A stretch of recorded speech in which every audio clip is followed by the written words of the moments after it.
Alright, drawing B class. Good to see you guys. Hopefully you're all staying well out there. I've got myself set up here with a inking sort of kit. I just got regular drawing paper, but you'll see that it gets a little buckled. Paper towel, palette that I can use to get the ink into. As we talked about before, waterproof ink, India ink. I got some nibs, which are for the dipping pins. The one that I like best is this one. It's 512 extra fine Hunt 512. You'll see that, and then a nib holder that goes inside like that. You see the information on the nib close up. It's probably hard to see, but you want to get the ink up in this part. There's different types of nibs that people use. You could get different ones. If you get a sketching kit like I told you, that should be fine. They're different shapes like that one. I like to keep a little bit of steel wool to clean them off with. You don't have to. Now, you're going to want to set up your palette with black ink, of course, in one of the wells.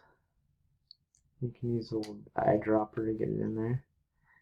And you're going to control values when you do brush work through adding water to the ink. Now, you can do it with normal round brushes like we've been using, I talked to you about, or flat brushes. And they make these cool things nowadays from Pentel, which you can actually add water into the well, or ink water, and then use it directly. That's pretty cool. But first, before we get into brushes, let's do some stuff with these. Now, if you're going to do it all through this type of a pen, your value or your tones are going to come through the white of the paper and the black of the ink, and how thick you apply the lines and how many of them there are. So when you go to do it, you want to put it in there, and you want to get it up in there. You can see it's getting up inside in that area. You want it to be nice and densely coated in there. When you use a pen, it's going to be hard for you to see this. You don't want to push like that. You can make a line, but it's not going to work very well. You want to pull it away from you or towards yourself. And let me see if I can get this a little closer. The thicker that you pull, the harder you push down, the thicker the line. There you go. So if you push down really hard, you can get a really thick line. And that's a way you can get thick and thin lines. Even if you push hard and then let up and then push down again, you would get one. Or push hard and then trail off to thick to thin. This is how you're going to work. It's going to take you a little practice to get used to how often you need to dip and how long you can go before you dip. It has a really expressive quality to it. The one thing though is you can't make turns very well. So if you want to do a circle, you'd get to there and you'd be pushing, see? And you can make it push, but it doesn't work as well. So you actually do circular things by doing like 2C shapes. Will be the best way to do circular type of stuff. And the best thing about these is that they're very expressive. You can get a really interesting line. You can do lines that go thick to thin, really fine lines to thick lines. It can get away from you quickly, but if you get used to it, you can really even kind of scribble with it a little bit.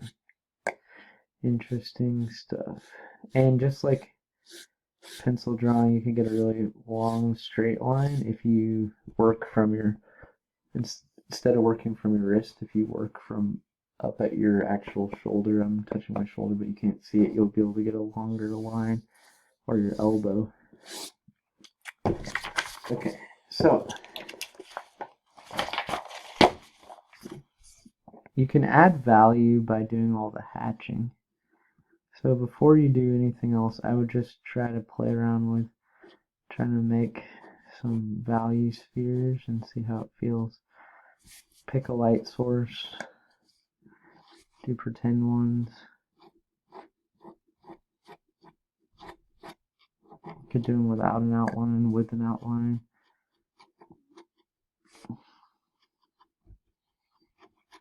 Just see how it feels to add value to the thing.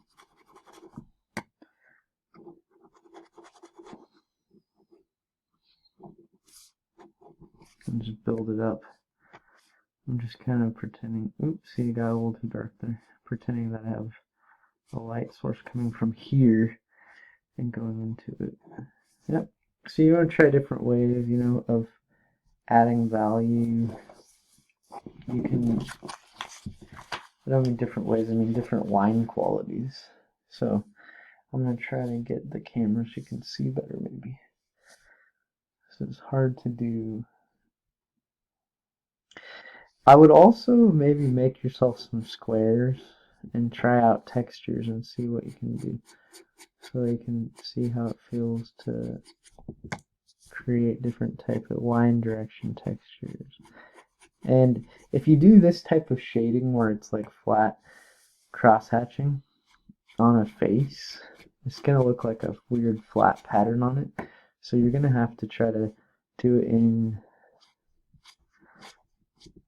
like you do a cross contour drawing, that it matches the contour of something to make it feel like it belongs there.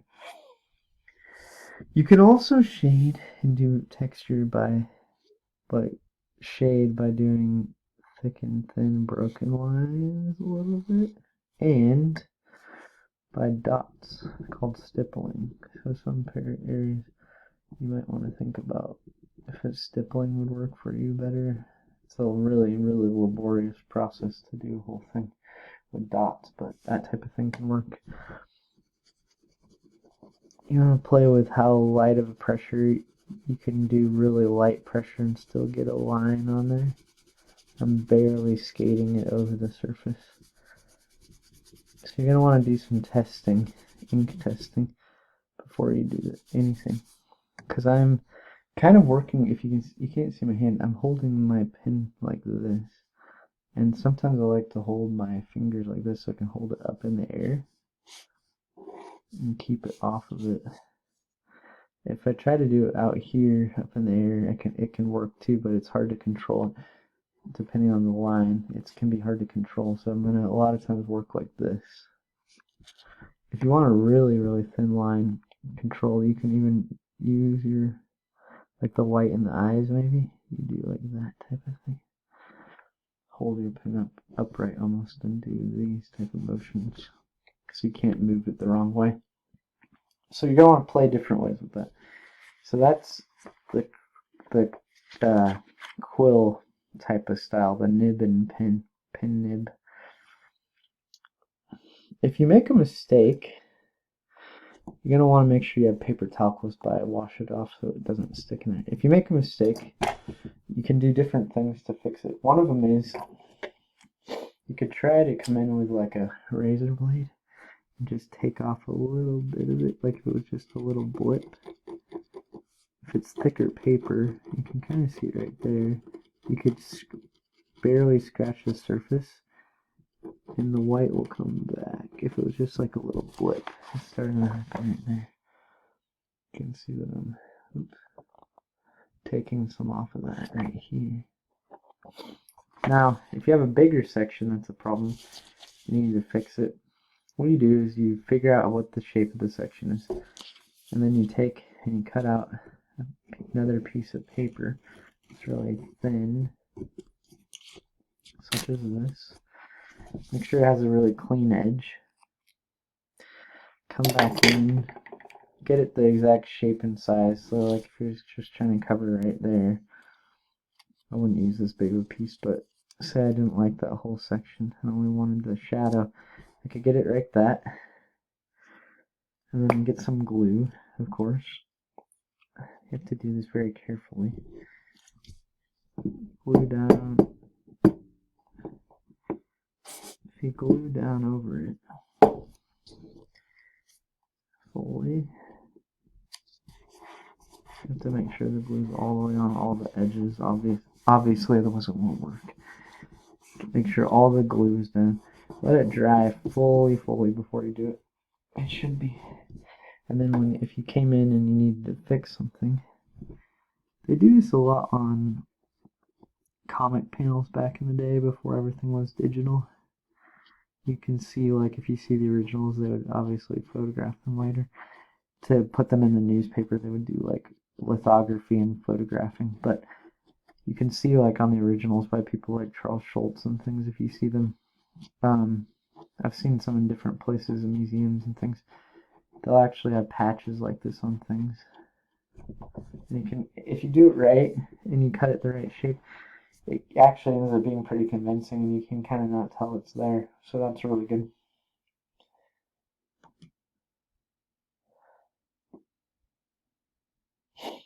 So that's a way to patch something. The other way is something called white gouache.